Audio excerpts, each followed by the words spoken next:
Hoy nos toca estudiar Lucas, el capítulo 3. Ya habíamos visto anteriormente en nuestro camino por el Evangelio de Lucas el mensaje de Juan el Bautista, ¿no? Nos habíamos quedado en la mitad. Ahora nos faltan los siguientes textos. En los primeros versículos habíamos notado que Juan es el precursor de Jesús. Él viene a preparar el camino para el Mesías, ¿no? Y en ese trayecto, en ese trance, él dice algunas palabras que son bastante iluminadoras, ¿no? Son palabras eh, que tienen que ver con la recta final. Para Juan el Bautista hay un evento eh, universal, mundial, que va a ocurrir, no único, es irrepetible. Va a venir Jesús y él ha sido enviado por Dios para preparar ese camino, ¿no? Así que es un momento singular, único, que vive la nación de Israel, el pueblo de Israel. El Mesías, eh, que ha sido profetizado, el Mesías que ha sido anunciado, va a llegar. Por cientos de años los israelitas habían tenido la esperanza en un Mesías, ¿no? La Biblia en el Antiguo Testamento hablaba de que algún día iba a venir el deseado de toda la gente, es el sol de justicia, o Shilot, la raíz de David, ¿no? Con estos términos, la rosa de Sarón, el hilo de los valles, el hijo del hombre, dice Daniel, uno como hijo de hombre, ¿no? Y entonces todos los textos del Antiguo Testamento anunciaban la venida de este Mesías. Aún en el ritual judío, el ceremonial de los judíos, estaba plasmado la imagen de un Mesías, de un Salvador, ¿no? En la primera profecía, el protoevangelio, también en Génesis, es de tu simiente, no vendrá el Salvador, el Mesías, el que los va a sacar a ustedes de este lugar donde han caído. Así que toda la escritura de la antigua testamentaria no late en la enseñanza de este rey, de este Mesías. Cada profeta, desde su estilo, enfoca la venida de él. Isaías también habla de Emmanuel, Dios con nosotros. Una virgen dará a luz. Miqueas dice que sus salidas son desde la eternidad, ¿no? Y así cada profeta va explicándonos acerca de Jesús. Cantares también habla de él como mi amado, ¿no? Es más bello entre 10.000, ¿viste? Y en el Salmo podemos encontrar una serie de situaciones que el salmista plasma al Mesías. Es el pastor del Salmo 23. Es el que habitó bajo el abrigo del Altísimo, el Salmo 93. Es el que dice Lama, Lama Sabatini, que está en Salmo 22. Así que, Dios mío, ¿por qué me has desamparado? Entonces, hay una serie de anuncios en el Antiguo Testamento que nos hablaban de este Mesías. Juan está enseñando a la gente de su tiempo que el Mesías está por llegar y que él ha sido enviado para preparar ese camino. ¿Me entienden? Ahora, sería interesante que nosotros aprovechemos este tiempo para poder observar, analizar las palabras que que Juan dice con respecto al Mesías, ¿no? O a la venida del Mesías. ¿Qué es lo que, en qué consiste el mensaje que Juan dice a la gente, ¿no? El Mesías está a la vuelta de esquina, ya está entre ellos. Ellos todavía no lo pueden visualizar, no lo pueden conocer, pero este hombre, Juan el Bautista, ha sido enviado para enseñar a la gente que el Mesías ya está, que las profecías bíblicas se han cumplido, que se está viviendo en la paruxia, en la venida del Mesías, se está viviendo en el evento de eventos, ¿no? Eso está diciendo Juan, que todas las profecías bíblicas han llegado a su fin, a su propósito. Lamentablemente los cristianos de hoy agarran el Antiguo Testamento y la aplican a otra manera, ¿no? Pero el Antiguo Testamento tiene su telos, tiene su recta final en Jesús. No hay duda de eso. No debemos eh, balbucear, No, no, la venida del Mesías es el cumplimiento del ritual judío, es el cumplimiento de las fiestas judías, es el cumplimiento de la historia judía, es el cumplimiento de las profecías judías. Todo se ha cumplido. Esto que Juan va a anunciar, que Dios te ha manifestado a los hombres a través de Jesucristo. Y por eso es necesario que Juan diga algunas cosas, algunas reformas que tiene que hacer el pueblo para poder comprender a este Mesías. De lo contrario, no van a poder comprender a este Mesías. Así que vamos a a Lucas 3:7. Dice así: cuando las multitudes acudieron a Juan para que los bautizara, les dijo: camada de víboras, ¿quién les advirtió que huyeran de la ira que se acerca? Camada de víboras, ¿quién les advirtió que huyeran de la ira que se acerca? Ira. Juan está hablando en términos apocalípticos. ¿Quién, dice así, ¿no? Les advirtió que huyeran de la ira que se acerca? Yo no sé si Juan fue exacto, porque Juan habla de la ira. Hay una ira que se acerca. La ira de Dios, por supuesto, y esta también está profetizada en el Antiguo Testamento. La ira viene, cercano está el día, decían los profetas, ¿no? Aquel día está pronto, breve a cumplirse. Y Juan está diciendo que la ira ya está sobre ellos. La ira que se acerca. ¿Qué ira se acerca? Y todos sabemos que está hablando de Jesús, pero usted ve que la ira, Dios se manifestó en ira cuando vino Jesús. O vimos su gloria, gloria como del unigénito lleno de gracia y de verdad. O lo que vimos fue un despliegue de la gracia de Dios. Pero ¿por qué Juan dice la ira que se acerca? La venida de Jesús, la primera venida de Jesús, ¿era la venida de la ira de Dios? ¿O será que Juan se equivocó? Que no le dijeron bien cuál era su papel. Y él habla de una ira. Es que Juan está hablando, hermano, como profeta en términos apocalípticos. Las profecías bíblicas se han cumplido y cuando se cumplen las profecías bíblicas, se anuncia también de que se vive en la recta final.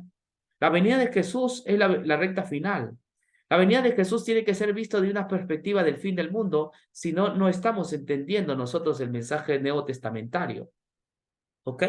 No solamente podemos ver la venida de Jesús, sino que Jesús trae consigo también el fin de la historia, el fin de las profecías, el fin del ritual, el fin de las fiestas judías. Es decir, que en Jesús se cumple el escatón. En Jesús se ha llegado a los tiempos finales.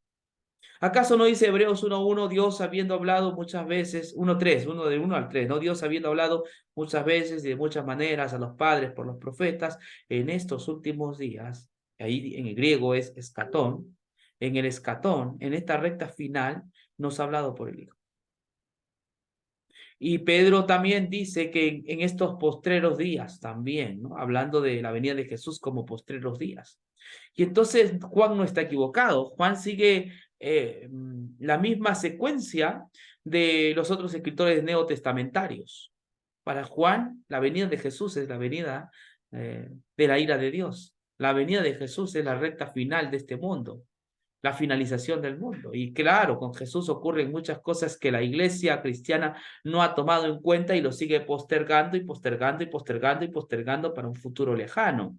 No, en la vida de Jesús hay muchas cosas de vital importancia que se han cumplido. Quizás en este momento no es mi interés explicar cada una de las cosas, pero si ven nuestros videos en YouTube, hemos podido explicar algunas de estas cosas en el mensaje que hemos estado hablando. Pero vamos a enfocarnos en los textos que Lucas escribe sobre lo que dice Juan. Cuando las multitudes acudieron a Juan para que los bautizara, les dijo: camada de víboras, ¿quién les advirtió que huyeran de la ira que se acerca? Demuestren con su forma de vivir que se han arrepentido de sus pecados y han vuelto a Dios. No se digan simplemente el uno al otro, estamos a salvo porque somos descendientes de Abraham. Eso no significa nada, porque les dijo que Dios puede crear hijos de Abraham de estas mismas piedras. Ahora mismo el hacha del juicio de Dios está lista para cortar las raíces de los árboles. Así es, todo árbol que no produzca buenos frutos será cortado y arrojado al fuego. ¿Se da cuenta? No sé si usted está notando que Juan está hablando en términos apocalípticos. Si usted lee el último libro del Nuevo Testamento, tiene esos mismos términos, esos conceptos: juicio, fuego, ¿me entiende? Está hablando del juicio de Dios, está hablando de cortar desde la raíz, está hablando de que hay que producir buenos frutos, está hablando también que hay frutos que no sirven, que van a ser echados al fuego. ¿Entiendes? Está hablando de la ira de Dios. Esos son términos apocalípticos, ¿no?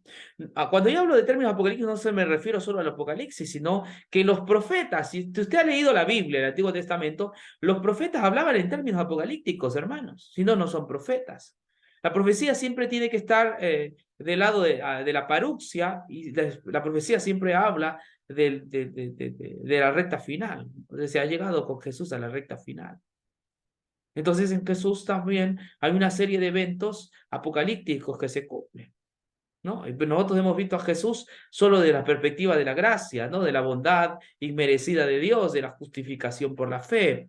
Y eso no está mal, porque en Jesús nosotros podemos ver la gracia completa de Dios, Dios acercándose al mundo a través de Jesucristo para salvar y redimirnos.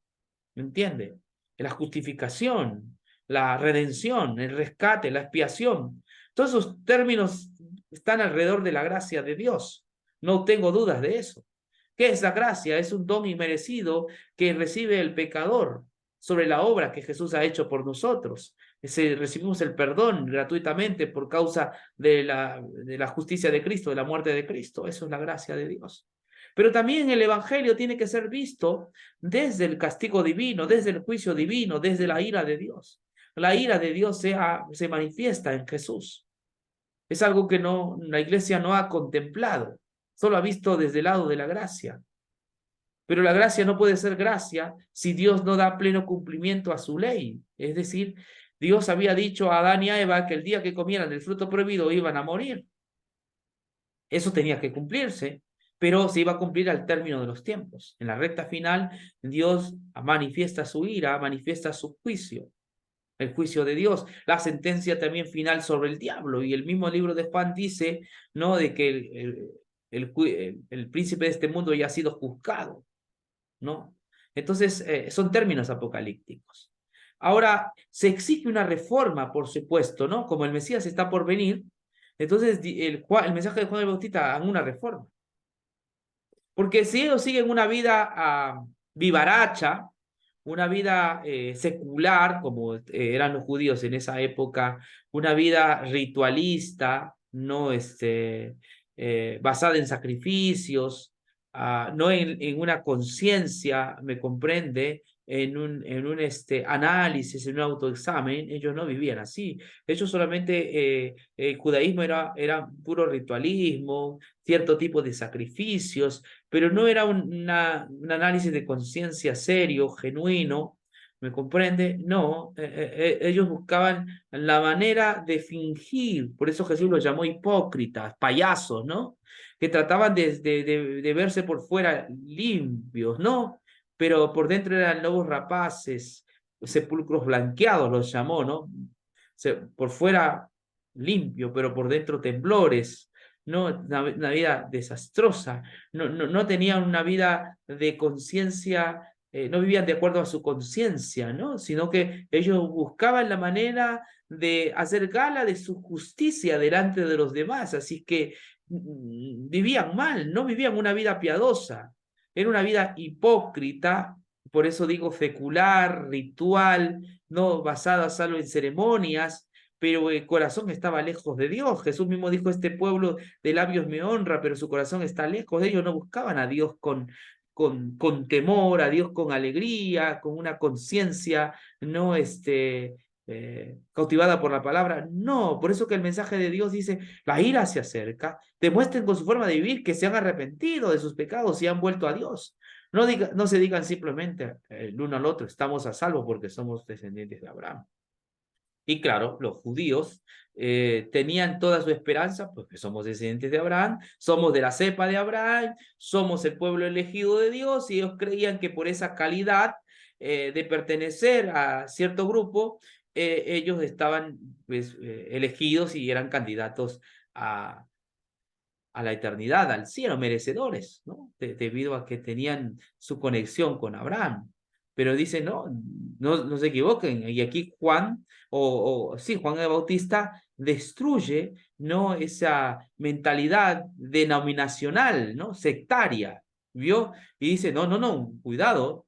Dios puede también, dice, crear hijos de estas piedras, refiriéndose a gente inconversa, gente gentil, perros, los jares del pueblo, ¿no? Dios puede también traer hijos de ahí, o sea, cuidado, ¿no? Juan te dice, cuidado, ustedes están pensando que la seguridad de su salvación está porque son judíos, descendientes de Abraham, ¿no? Y en eso tienen su ser. Tengan cuidado, Dios puede llamar hijos de otro lugar también, ¿no? Eso está diciendo allí. ¿Qué más dice? Les digo que Dios puede crear hijos de Abraham de estas mismas piedras. Ahora mismo el hacha del juicio está lista para cortar las raíces de los árboles. Así es, todo árbol que no produzca buenos frutos será cortado y arrojado al fuego. Las multitudes preguntaron, ¿qué debemos hacer? Juan contestó, si tienen 2 túnicas, den una a los pobres. Si tienen comida, compartan con los que tienen hambre. Hasta los corruptos cobradores de impuestos vinieron a bautizarse y preguntaron, Maestro, ¿qué debemos hacer? Él les contestó, no recauden más impuestos de lo que el gobierno requiere. ¿Qué debemos hacer nosotros? Preguntaron algunos soldados. Juan le contestó, no extorsionen ni hagan falsas acusaciones, si estén satisfechos con su salario. Todos esperaban que el Mesías viniera pronto y tenían muchas ganas de saber si Juan era el Mesías. Juan contestó a su pregunta diciendo, yo los bautizo con agua, pero pronto viene alguien que es superior a mí, tan superior que ni siquiera soy digno de ser su esclavo y desatarle la correa de sus sandalias. Él los bautizará con el Espíritu Santo y con fuego. Qué palabras tan tremendas y poderosas de Juan, ¿no? Juan está motivando a la gente a una reforma, a un cambio de mentalidad, ¿no? Porque esta gente tenía una vida superflua, una vida vistosa, aparentemente por fuera, sin embargo, un corazón dañado, un corazón de odio, un corazón lleno de venganza, ¿entiende? Y va dándole un mensaje para cada uno de estas comunidades. Por ejemplo, vienen los fariseos, los confronta, no le dice que no sean hipócritas, porque el hacha está sobre la raíz, y que de verdad vivan una vida verdadera, genuina, y que no estén fingiendo y diciendo que de Abraham somos hijos. Les da un mensaje contundente y fuerte y les dice que también que pronto el árbol será cortado y echado al fuego. Así también vienen, él les dice lo mismo, ¿no? A las multitudes que preguntaban qué debemos hacer, Juan contestó, si tienen 2 túnicas, den una a los pobres, si tienen comida, compartan con los que tienen hambre, ¿no? Está llamando una reforma. Por supuesto que ninguno de ellos tenía 2 túnicas, el que tenía 2 túnicas era Jesús, él tenía dos túnicas, él tiene una túnica divina y la otra humana. Él nos comparte su humanidad para ser salvos, ¿no? Interesante, ¿no? Jesús vino a compartir el pan con el hambriento y todas estas cosas se cumplen, por supuesto, en Jesús. El pueblo no pudo cumplir esto, pero esos son los requisitos de la ley, ¿no? La ley exige esto. Así es que solamente está exigiendo. Y además con esto se prepara el camino del Mesías, una reforma era necesario, si no, no van a estar lo suficientemente empapados en esto del Mesías, es necesario hacer reformas. A los publicanos, a estos que eran ladrones y cobraban impuestos, les dice, mire, no recauden más de los impuestos que el gobierno requiere, ¿no? O sea, sean justos a la hora de cobrar sus impuestos, ¿no? No sean vivos o pendencieros, sino ustedes pidan al pueblo lo que es justo, no está en contra de los impuestos, pero hay que ser justo, no hay que cobrar de más, ¿no? Además, también vienen los soldados también, ¿no? Y le preguntan, ¿qué hacen? Le dicen, no extorsionen. ni hagan falsas acusaciones, ¿no? O sea, porque así son los soldados o los policías, ¿no? Actualmente los policías son capaces de, en su informe, en su parte, poner más cosas y hundirte en la cárcel, ¿no? Así son, muchos policías hacen esto, ¿no? Es terrible, ¿no? O también pueden ser que alguien les paga un billete y ponen un mal menor, ¿no? También así son. Entonces aquí le está diciendo, por favor, no extorsionen ni hagan falsas acusaciones y estén satisfechos con su salario. Interesante, ¿no? Contentos con su salario. No sé quién esté contento con su salario. Ay. Yo aprendí algo en la vida, uno tiene que estar contento con lo que tiene. Y no, eso no significa que no tengas más aspiraciones, pero da todo en tu trabajo, ¿no? Dalo con cariño. No lo hagas como para agradar a tu jefe, sino para agradar a Dios. No importa el sueldo. Desde la perspectiva cristiana, importa la persona, el pueblo a quienes tú estás sirviendo, ¿no? Si estás en el área de educación, hay niños a los cuales hay que darle una educación de calidad. No hay que hacerlo por el sueldo, sino por el cariño, ¿no? Queremos hacer una reforma, empecemos de esa manera, haciendo bien nuestro trabajo, ¿no? En todo lo que hagamos, hacerlo, dice la Biblia, para la honra y gloria de Dios. Y esto está pidiendo Juan, ¿no? Hoy día mucha gente se queja de sus salarios que son bajos, hacen huelgas, cierran la ciudad. Y es cierto que hay explotación, pero quien tiene a Dios, Dios tiene maneras de ayudarle a usted a solucionar sus problemas económicos, ¿no? Eh, Dios tiene la forma correcta y la sabe hacer. Me lo ha demostrado y creo que a usted también, ¿no? No necesita estar preocupado. Los cristianos no deberíamos de estar tan preocupados por el tema del salario. La Biblia dice, el obrero es su salario y Dios da. Dios da, Dios concede, Dios bendice. Yo creo eso, ¿no? Eso significa no, que estoy de manos cruzadas, no trabajo y si trabajo lo hago con pasión, con cariño. Esto le dice a los soldados. ¿Y qué más dice? Todos esperaban que el Mesías viniera pronto y tenían muchas ganas de saber si Juan era el Mesías. Sí, ya en esa época había una fiebre, siempre se ha dicho, ¿no? Mesiánica. Juan nace, predica en un momento exacto de la historia, en un momento clave, exacto, ¿no?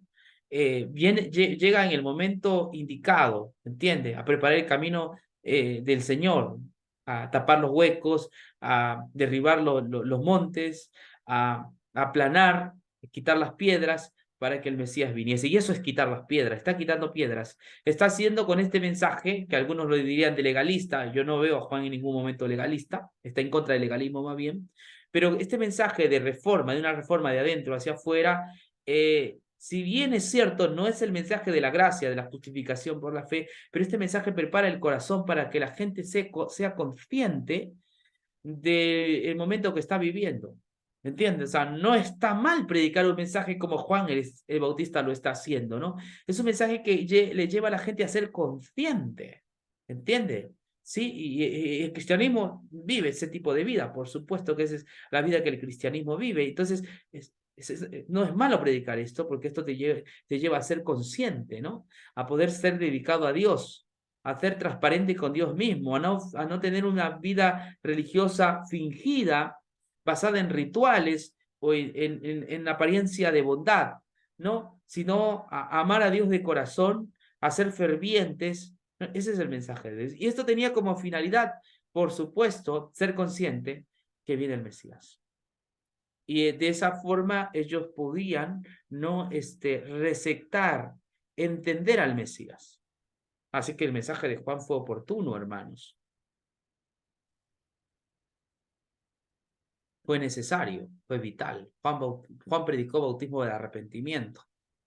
Es distinto al bautismo, por supuesto, cristiano, que no, en la época les explicaré. Pero Juan predicó un mensaje de arrepentimiento, de reforma, y una reforma de adentro hacia afuera. No está mal, por supuesto, predicar este mensaje cuando te va a predicar la gracia de Dios, ¿no? Las personas necesitan ser conscientes del tiempo que viven, del momento que se vive. La gente tiene que ser consciente de que hay una palabra viva y eficaz, ¿entiende? Y que debe vivir de acuerdo a las palabras de Dios. Solo así el corazón está dispuesto para escuchar la gracia de Dios, apreciar el perdón de Dios. Ahora, termino con esto. ¿La ira de Dios se reveló en Jesús? Sí. Sí, la ira de Dios había llegado. La ira de Dios llegó. Jesús fue juzgado, sentenciado. La ira de Dios no cayó sobre el pueblo, cayó sobre el Hijo de Dios. ¿Me entiende? La ira de Dios no cayó sobre el pueblo. Nosotros no vemos que los judíos fueron exterminados, ni los romanos, sino nosotros vemos que un hombre llamado Jesús fue exterminado, ¿no? Que un hombre bueno, que vivió una vida perfecta, que tenía dos túnicas y compartió una con nosotros, que dio su pan al hambriento, que en lugar de irse a comer un sanguchito a un bar, él compartió la palabra de Dios con una mujer samaritana, ¿no? Con un hombre que tenía sed le dio de beber, con un ciego que no podía ver le dio luz, ¿me entiende? Con una mujer que tenía flujo y no podía por 12 años.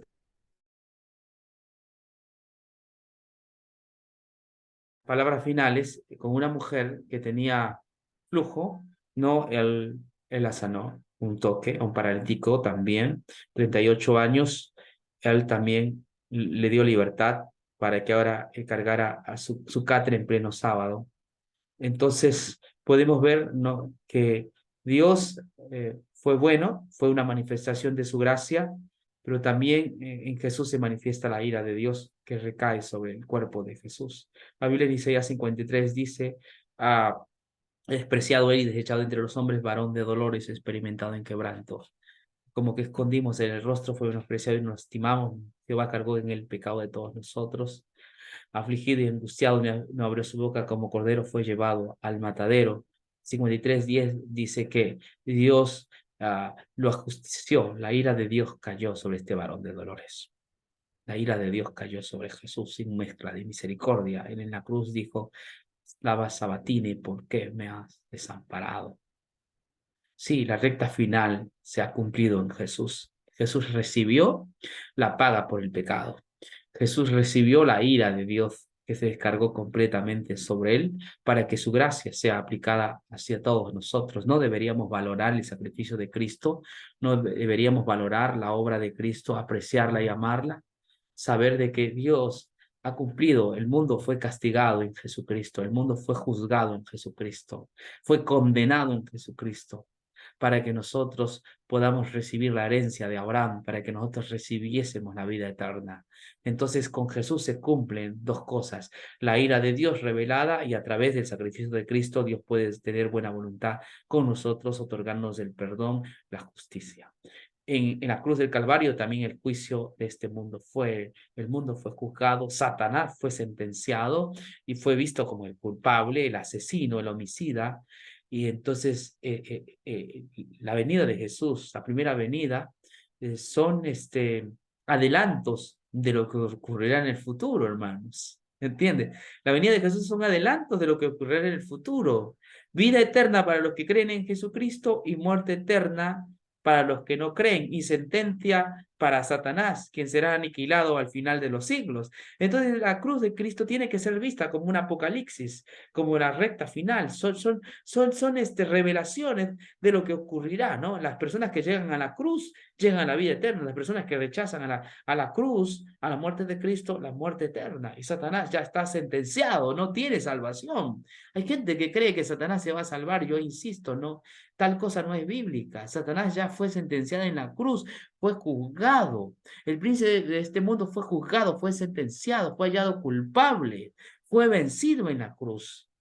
Y entonces será destruido al final de los siglos, así como también serán destruidos la gente que no cree en Jesús al final de los siglos. Ese es el mensaje neotestamentario, ese es el mensaje de Juan el Bautista, ese es el mensaje también de los demás escritores del Nuevo Testamento. Que Dios bendiga su palabra. ¿Alguien tiene alguna acotación? Soy todo oído para escucharle en este momento.